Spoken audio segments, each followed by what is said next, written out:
আমরা এখন যা নিয়ে কথা বলতে যাচ্ছি এই ঘটনা মুসা আলাইহিস সালামের জীবনের অনেক পরের দিকের ঘটনা। তিনি ইতিমধ্যে ইসরায়েলীদের শিক্ষক হিসেবে বহুদিন অতিক্রম করেছেন। তিনি ইতিমধ্যে তাওরাত গ্রহণ করেছেন। তিনি আল্লাহ আজ্জা ওয়া জাল্লার পক্ষ থেকে তাদের শিক্ষা দিয়ে আসছেন। আমরা যদি বর্ণনাটি সহিহ হিসাবে ধরে নেই, তখনকার দুনিয়াতে মুসা আলাইহিস সালামের চেয়ে বেশি জ্ঞানী আর কারো অস্তিত্ব ছিল না। তিনি তার চেয়ে জ্ঞানী কারো কথা জানতেন না। তবুও আল্লাহ তাকে বললেন, এমন একজন আছে যে তোমার চেয়ে বেশি জানে, তোমাকে তার কাছে যেতে হবে এবং শিখতে হবে। এখন খুবই ইন্টারেস্টিং এই ঘটনা।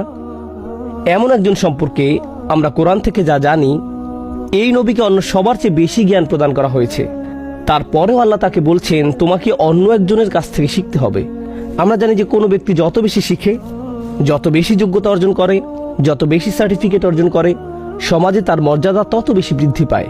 আমি এমনকি ধর্মীয় জ্ঞান নিয়ে এখানে কথা বলছি না। কেউ পিএইচডি অর্জন করলে এটাও এক ধরনের মর্যাদা। কেউ যদি বিশ্ববিদ্যালয়ের প্রফেসর হয় এটাও বিশেষ মর্যাদা। আর এজন্যই কেউ পাশ করলে আমরা উৎসবের আয়োজন করি। মাধ্যমিক, উচ্চ মাধ্যমিক, মাস্টার্স বা পিএইচডি যেটাই অর্জন করেন, ইসলামী শিক্ষায় যদি কেউ ইজাজা অর্জন করেন বা কোরআন হিফজ করেন, যখনই কেউ শিক্ষাক্ষেত্রে কোনো যোগ্যতা অর্জন করে তার মর্যাদা বেড়ে যায়। সমাজে সে আরো বেশি স্বীকৃতি লাভ করে, মানুষ তার কথা শুনে। তথাপি এই মানুষটি যাকে আল্লাহ মুসা আলাইহিস সালামের চেয়ে বেশি জ্ঞানী হিসেবে বর্ণনা করেছেন, মুসা আলাইহিস সালাম বরং বহু দূরের পথ পাড়ি দিয়ে ওনার কাছে আসেন জ্ঞান আহরণ করার জন্য, অথচ কেউ তার সম্পর্কে জানে না, কেউ তাকে চিনত না। প্রকৃতপক্ষে সবচেয়ে মজার ব্যাপারগুলোর মাঝে একটি হলো, এমনকি আমরা তার নামও জানি না। কোরআনে আল্লাহ তার নাম উল্লেখ করেননি। হ্যাঁ, হাদিসে তার নাম এসেছে খিজির বা খাদির, তার নামের কয়েকটি বানান উল্লেখ করা হয়েছে। কিন্তু আল্লাহ তার নিখুঁত বাণীতে মুসা আলাইহিস সালামের এই শিক্ষকের নাম আমাদেরকে না বলার সিদ্ধান্ত নিয়েছেন। তিনি আমাদেরকে তার নাম বলেননি। তাহলে আল্লাহ কিভাবে তার বর্ণনা দিলেন? আজ আমি এখান থেকে মূল আলোচনা শুরু করতে চাই। তিনি বললেন, ফাওয়াজাদ আবদান মিন ইবাদিনা, অর্থাৎ মুসা আলাইহিস সালাম ও তার তরুণ সঙ্গী একসঙ্গে ভ্রমণ করল। পরিশেষে তারা পেল, এ কথাটি মনোযোগ দিয়ে শুনুন, আমার বান্দাদের মধ্য থেকে এক বান্দাকে। সহজে বললে এর অনুবাদ হবে জাস্ট আমার এক বান্দার দেখা পেল। আমার এক বান্দা বললে তো আমরা সবাই এর অন্তর্ভুক্ত। এটা তো বিশেষ কোনো মর্যাদাপূর্ণ বর্ণনা নয়। আমরা এখানে গভীর একটা বিষয় শিখছি। আল্লাহ সুবহানাহু ওয়া তাআলার নিকট কোনো ব্যক্তি যত বেশি জ্ঞান অর্জন করবে, তত বেশি একজন সাধারণ বান্দা হিসেবে পরিচিতি পাবে। এই জ্ঞানের কারণে তারা অন্যদের থেকে স্পেশাল হয়ে যান না, বরং এই জ্ঞানের ফলে সেই বান্দা বুঝতে পারে, ইন্নানি মিনাল মুসলিমিন, আমি শুধু সব মুসলমানদের মধ্যে একজন মুসলমান, আমি অন্য কারো চেয়ে উচ্চতর কেউ নই। দেখুন, অন্য সকল জ্ঞানের ক্ষেত্রে কেউ কিছুটা জ্ঞান অর্জন করলে নিজের মাঝে কেমন যেন আত্মম্ভরিতা তৈরি হয়। কোনো কনভেনশনে যোগ দিলে যদি তার পিএইচডি থাকে, তখন শুধু আব্দুল করিম লিখবে না, লিখবে ডক্টর আব্দুল করিম, পিএইচডি। আচ্ছা, এক কাজ করি, পিএইচডি একটু মোটা অক্ষরে লিখি। অথবা কারো কাছে নিজের পরিচয় দিতে গিয়ে বলবে, হেই, আমার নাম সালমান। না না না, আমার নাম ডক্টর সালমান। অথবা আপনার ইমেইল আইডি বা অন্য কোনো আইডিতে নিজের নাম শুধু জৈনাব লিখবেন না, লিখেন জৈনাব এমবিএ। আপনাকে নিজের অর্জিত যোগ্যতাগুলো যোগ করে দিতে হবে, কারণ এর মাধ্যমে বোঝানো হয় আমার যোগ্যতা আছে। অনেকে এভাবে নিজেকে জাহির করতে দারুণ ভালোবাসে। একটা মজার ঘটনা মনে পড়েছে, অনেকদিন আগের কথা। তখন আমি কলেজে পড়তাম। সে সময় আমরা বন্ধুরা মিলে এমএসএ কনভেনশনে যোগ দিতাম। আমার এক বন্ধু তখন মজা করে বুকের উপর একটা নেম প্লেট ঝুলিয়ে দিত, ডক্টর ফারেস মাহমুদ পিএইচডি, গুণ 10। বিষয়টা হলো, সার্টিফিকেট আপনাকে এক ধরনের সামাজিক স্ট্যাটাস দান করে। আর আল্লাহর কাছে আমাদের স্ট্যাটাস কি? আপনার যদি সত্যিকারের জ্ঞান থাকে, আমার যদি সত্যিকারের জ্ঞান থাকে, তাহলে আমরা বুঝতে পারবো আল্লাহর নিকট আমাদের সর্বোচ্চ স্ট্যাটাস হলো, আমি আল্লাহর একজন দাস মাত্র। দাস শব্দটা আমি ইচ্ছে করে ব্যবহার করছি, আমি চাকর ব্যবহার করিনি, আমি বলেছি দাস, কারণ শব্দটা কেমন যেন অপমানকর।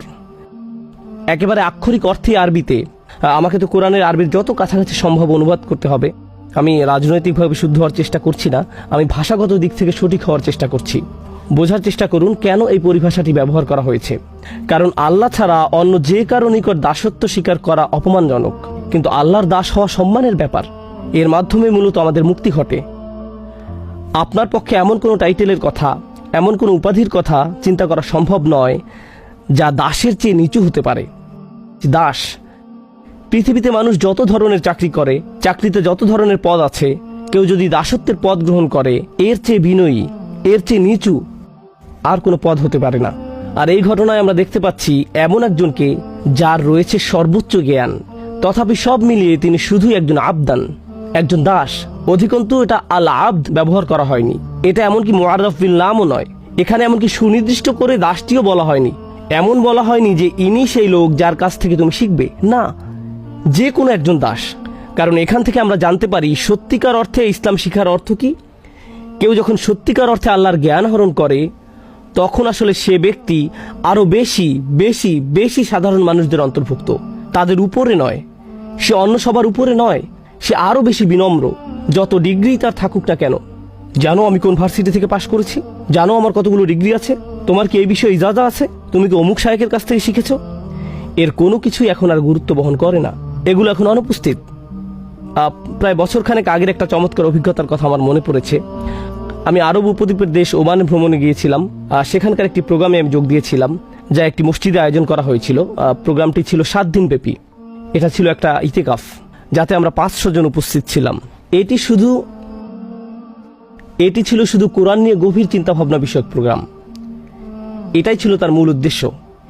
এই প্রোগ্রামে যোগ দেওয়ার জন্য কিছু বিস্ময়কর নিয়মকানুন ছিল। তার মাঝে একটি ছিল, কোনো ফোন নেওয়া যাবে না। আস্তাগফিরুল্লাহিল আযীম। প্রোগ্রাম আয়োজকদের কাছে ফোন রেখে আসতে হবে। যদি কোনো ইমার্জেন্সি কল আসে তাহলে তারা তা হ্যান্ডেল করবে, কিন্তু 7 দিন ধরে আপনি ফোন পাবেন না। আমি জানি না আপনি ফোন ছাড়া এমনকি নিঃশ্বাস নেবেন কিভাবে। তো আমাদের সাথে কোনো ফোন ছিল না। দ্বিতীয় নিয়ম ছিল, আপনি শুধু আপনার নাম উল্লেখ করতে পারবেন এবং কোথা থেকে এসেছেন। এছাড়া নিজের সম্পর্কে আর কিছুই বলতে পারবেন না, কিছুই না। সেখানে ছিলেন হাদিসের স্কলার, কেউ কেউ ছিলেন বিশাল ধনী, কেউ ছিলেন মাশায়েখরা যারা সমগ্র জীবন ধরে শিক্ষা দিয়ে গেছেন, আবার কেউ কেউ ছিলেন শুধু 2টা উটের মালিক, সারা জীবন শুধু এই 2টা উটের দেখাশোনা করে গেছেন। সেখানে আরো ছিলেন ট্যাক্সি ড্রাইভার। কিন্তু আমরা কারো আসল পরিচয় জানতাম না। কেউ জানে না কার পরিচয় কি। সর্বসাকুল্যে আপনি শুধু বলতে পারতেন, ইসমি কাজা ওয়া কাজা আনামিন, শুধু এইটুকুই। আপনি এমনকি বলতেও পারতেন না আপনার বয়স কত, আমি অমুক কাজ করি, অমুক চাকরি করি, না। আবার যখন কোরআন নিয়ে আলোচনা করতে যাবেন, তখন স্কলারদের উদ্ধৃতি দিতে পারবেন না, আরবির ভাষাতাত্ত্বিক বিশ্লেষণ বা এরকম কিছু করতে পারবেন না। কারণ এতে কেউ হয়তো বুঝে যেতে পারে, আচ্ছা উনি তাহলে একজন স্কলার। অতএব আপনি এভাবে কথা বলতে পারবেন না। সবকিছু মৌলিক আলোচনার মধ্যে সীমাবদ্ধ রাখতে হবে। এগুলো ছিল নিয়মকানুনের অন্তর্ভুক্ত। অংশগ্রহণকারীদের অধিকাংশই ছিল স্কলার। অংশগ্রহণকারীদের মধ্যে বড় বড় পণ্ডিত ব্যক্তিরা ছিলেন। অনুষ্ঠানটি ছিল মূলত বিনম্রতার অনুশীলন। 7 দিন ধরে বিনম্রতা শেখার খুবই গভীর একটা অনুশীলন ছিল সেটা। আমরা যেন শুধু আবদাম বিন ইবাদিনা হতে পারি, যেন শুধু একজন দাস হতে পারি। শাহ ওয়ালিউল্লাহ দেহলভী রাহমাহুল্লাহ অসাধারণ সুন্দর একটি কথা বলেছেন, এটা আমার মাথায় বদ্ধমূল হয়ে আছে। যুবক বয়সে যখন প্রথম শুনেছিলাম তখন থেকে। যার সত্যিকারের জ্ঞান রয়েছে তিনি তার বর্ণনা দিয়েছেন। তিনি বলেন, একটি গাছে যখন ফল ধরে তখন তার ডালপালাগুলো নুয়ে পড়ে। গাছে ফল ধরলে ডালপালাগুলো নিচের দিকে ঝুঁকে পড়ে। ব্যাপারটা হলো, নিজের ভেতরে যদি সত্যিকারের জ্ঞান ফল ধারণ করে থাকেন, আপনি নম্র হয়ে নুয়ে পড়বেন। নিজেকে আপনার বড় কিছু মনে হবে না। কেউ যদি আপনার জ্ঞান নিয়ে প্রশ্ন তোলে, আপনার সমালোচনা করে, নিজের মাথায় তখন আপনি এভাবে ভাববেন না, আমার সম্পর্কে প্রশ্ন করার তুমি কে। এভাবে আমি চিন্তা করব না। আমরা বরং চিন্তা করব আবদাম বিন ইবাদিনা এর মতো। এখন মুসা আলাইহিস সালামকে কিতাবের জ্ঞান প্রদান করা হয়েছিল, তাকে ঐশী জ্ঞান প্রদান করা হয়েছিল। এটা আমার খুতবার পরবর্তী অংশ, যা আমি আপনাদের সাথে শেয়ার করতে চাই। মুসা আলাইহিস সালামকে তাওরাত দেয়া হয়েছিল, যা ছিল আল্লাহর বাণী। এটা ছিল সে সময়ের কোরআন। এমনকি কোরআনের এক স্থানে এটাকে অন্য একটি কোরআন হিসেবে বর্ণনা করা হয়েছে। এরকম একটি কিতাব তাকে দেয়া হয়েছিল। সুতরাং তিনি আল্লাহর কালাম শিখেছিলেন। তাহলে কিভাবে তিনি আল্লাহর বাণী থেকে গভীর বা ভিন্ন কিছু শিখবেন? তিনি তো ইতোমধ্যে আল্লাহর বাণী শিখেছেন। তাহলে তিনি কিভাবে অন্য একজনের কাছ থেকে শিখবেন? দেখুন, 2 ধরনের জ্ঞান আছে, 2 প্রকারের জ্ঞান আছে। একটা হলো আল্লাহর বাণীর জ্ঞান, আর অপরটি হলো বাস্তবতার জ্ঞান।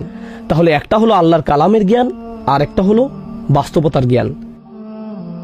কেউ যদি গভীর জ্ঞান অর্জন করেন, গভীর উপলব্ধি অর্জন করে আল্লাহর বাণী সম্পর্কে, তার মানে এটা নয় যে উক্ত ব্যক্তি বাস্তবতার জ্ঞান ও সত্যিকার অর্থে গভীর পাণ্ডিত্য অর্জন করে ফেলেছে।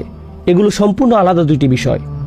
যার কাছ থেকে তিনি জ্ঞান আহরণ করতে যাচ্ছেন, তাকে অন্য ধরনের জ্ঞান প্রদান করা হয়েছে, বাস্তবতার জ্ঞান। তাকে সে ধরনের জ্ঞান দান করা হয়েছে, কিতাবের জ্ঞান নয়। কিতাবের জ্ঞান দেয়া হয়েছে মুসা আলাইহিস সালামকে, আর এটা গভীর জ্ঞান, সর্বোচ্চ জ্ঞান।